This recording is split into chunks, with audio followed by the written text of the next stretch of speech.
So, I need to talk to you for a couple minutes.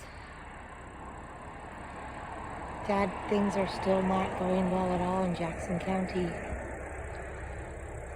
I don't even understand. I can't make any sense of it. Nothing makes sense. And I know God says in the last days that, there's going to be the wicked are going to be ruling and people are going to perish. And man, if we're not there, I don't know, man. There are some wicked people in leadership in Jackson County, Dad. They don't know how to tell the truth to save their lives. I mean, their natural reaction, their go-to is they'll lie. I mean, I can't anyways. But, our family, I'm worried about them too. Dad, I miss you so much. Look at that flag, Dad. She's so beautiful. I want to tell you. So, Mom sent me a text a few weeks ago, and I don't know, it was like 6 o'clock in the morning or something. I was at a local park making yard stakes. Dad's still fighting for my life, 6 years deep. But anyway, she had made mention of the Roe versus Wade going to court and praying, and it was looking at being overturned. Anyway, instantly I started to type out a lengthy text back, but I stopped myself. But Dad, doesn't she get it that her baby girl, they've been aborting her in Jackson County for 6 years now? And if only she would keep up on that case the way she did the Roe versus Wade. She doesn't get it, Dad. I have literally been fighting for my life for 6 years. And the saddest thing is that my own family started it. I'm not gonna,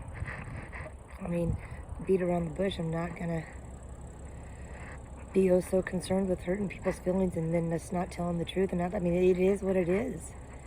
I called to have a personal conversation with my sister. And it went from there. And instead of people talking to each other, they're talking about each other. And but she sent me that text, and I just wanted to let her know, that, yeah, they've been aborting her baby girl in Jackson County for 6 years, and she hasn't even so much as asked about it. And it's still ongoing. Every day there's a battle that I'm dealing with. Every day there's something new that I face, and it's just so wrong. But then,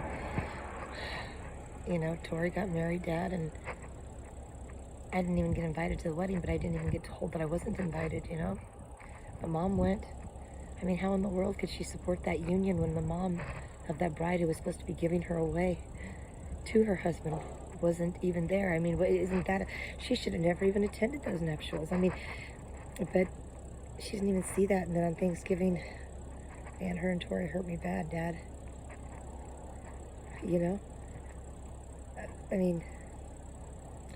They're right there making plans to go on to the next event at Thanksgiving after brunch at Elmer's, and I'm not invited again. They're just giving her directions right in front of me. My own daughter to my mom, and I'm just not told why, not told. They've got my new grandson. He's so precious, Dad. I don't know what's going on. And I don't know, do I embarrass her because I cry? Nobody will speak on it. Nobody does what the Bible says. And if you have out with your brother, talk to him. Nobody tells you so you can know what to fix. But if it's the fact that I do have severe complex PTSD and Stockholm, Dad, don't they get it that they started it? They broke me, and now they're embarrassed that I'm broke? Or what? Every day, it's a fight. I'm choosing life. But, man, I can only battle for so long, Not quite there, getting the shotgun and head out to the woods like you, Dad, or my great-granny, and she followed through. But I'm tired, I'll tell you that much. My grandson's precious, Dad, but as I held him on Thanksgiving, I couldn't help but weep over his soul. Dad, I don't know, I never had that talk with his daddy before he married my daughter. I don't know what his spiritual condition is. Mom should be able to know that if she attended those nuptials and put her stamp of approval, endorsed that just by her attending. But I haven't heard his testimony. I thought my grandson not being, I just wept. And I thought, dear God, if oh man. So, stay in the course. He sent me your message, Dad. Thank you. I'm hanging in there, kid. I'm staying the course. He woke up, looked right at me, Dad. He sent me your message right in that moment. It's pretty amazing. Anyway, my Tori today, Dad, questions me about how I'm fighting for my life with the very hospital who risked my life, and asks me why I put my yardsticks by the birthing center. Well, number one, that was the most convenient spot where I could not be on their property because they don't own the sidewalk and that whole patch of grass there along the sidewalk. But number two, why wouldn't I? Kids have been our lives because they screwed up so bad, because they did something wrong, got it all messed up. Now it's just insane. Good is bad, bad is good. And yes, I got Mom's gift card, but my gosh, I just opened it recently, and it's hard for me to even respond to it because I don't want to say anything hurtful, but man, doesn't she get it? But it's wickedness. Nobody stands for anything anymore. No one has convictions, Dad. Doesn't stinking Rogue Valley Hospital, Scott Kelly, Asante, don't they realize that they're the ones, after I had been raped, Dad? I was in there, and instead of getting my SANE exam, my sexual assault, now they've handcuffed and shackled me, Dad, and because I'm crying, so what? Is they're on the phone to Rick McKinnis, my other rapist, Dad? When it beat me, you put him up against the side of that church and said, don't you ever touch my daughter again. I mean, they're talking on the phone to him, releasing all my personal information.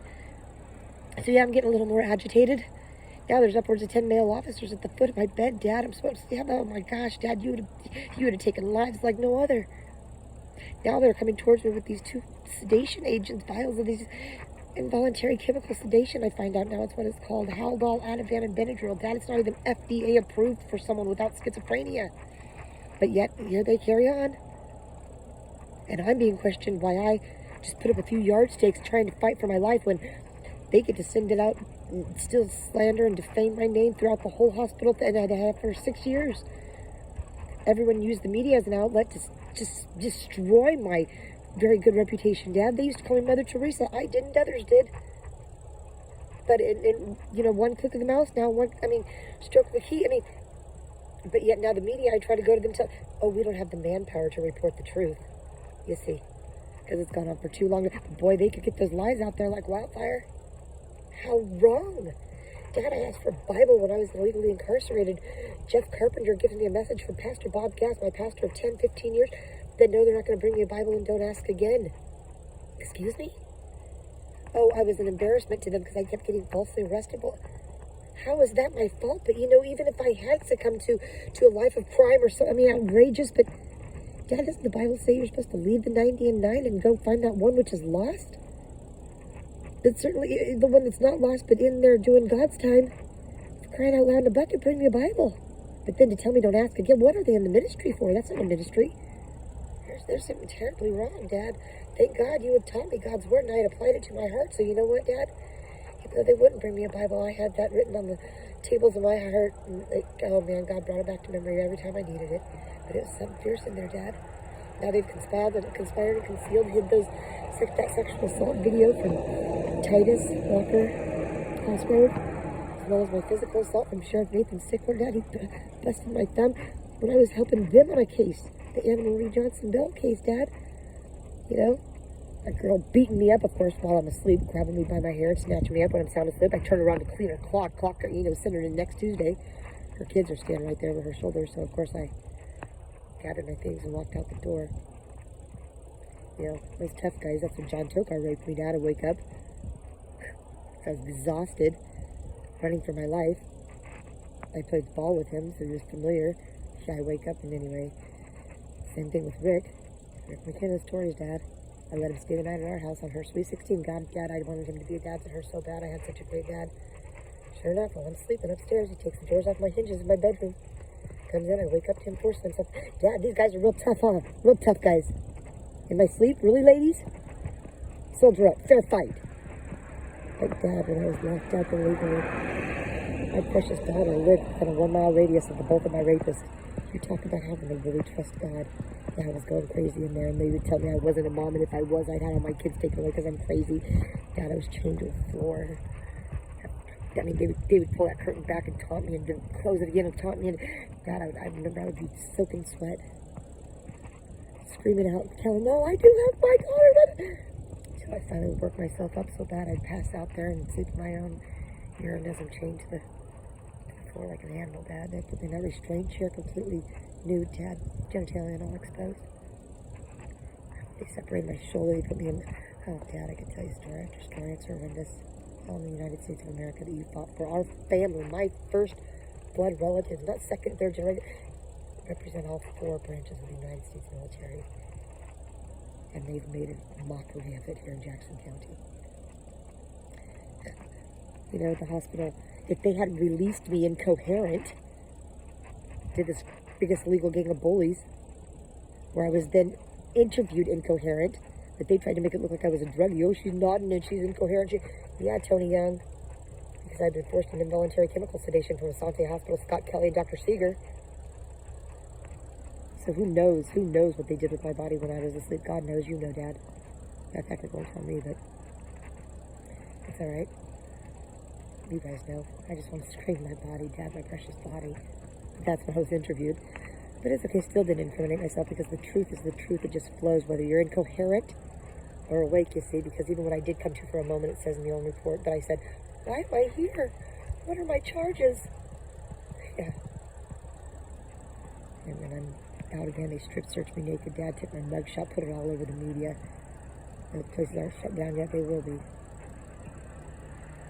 But that's when I got interviewed, and Scott Kelly, he's just resting on his blessed assurance and amazing grace, just slandering me like crazy, but he's got another thing coming. Because thanks for keeping this thing going, buddy, because this factory limitations is powerful, but this grievance is, it's ongoing. It's ongoing. As of what, yesterday you sent out another flyer? Not real bright there, CEO. I forgive you all, and people need to start saying sorry. I mean it. And the feds, I have no idea what they're doing. Yeah, they're with me at a distance, keeping me alive, I suppose. But they're letting the torture continue. And that's still happening at the hospital. Me and you and God, Dad, before I've had no earthly help, that's for sure. It's sad. Fighting for my life for 6 years, Dad, I've been drowning. And people want to tell me how to fight for my life, to snap out of it. It doesn't work that way. Get to the root of the problem, stop the bleeding so I can even begin to heal. Heaven's sakes.